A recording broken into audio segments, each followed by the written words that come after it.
La première fois. Et si c'en était toujours une?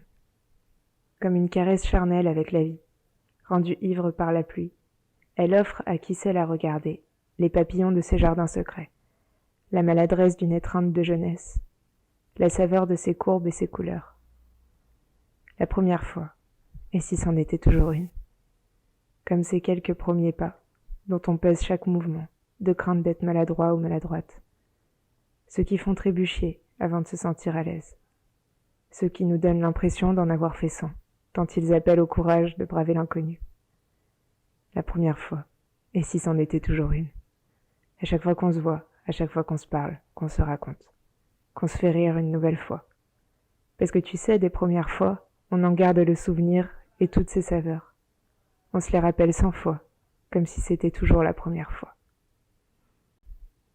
Salut, on se retrouve pour la thématique de la semaine qui sera la première fois. C'est complètement libre, alors amuse-toi et surtout exprime-toi.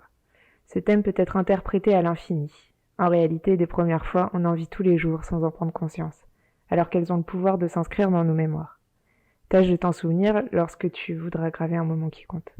Dis-toi, c'est la première fois que, et trouve la suite, parce qu'il y en a forcément une. Ça te permettra aussi d'aiguiser ton sens de l'observation lors de journées monotones, lorsque la journée semble identique à la précédente.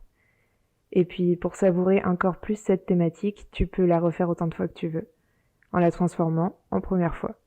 Parce que ça sera la première fois que tu écriras ce texte et pas un autre.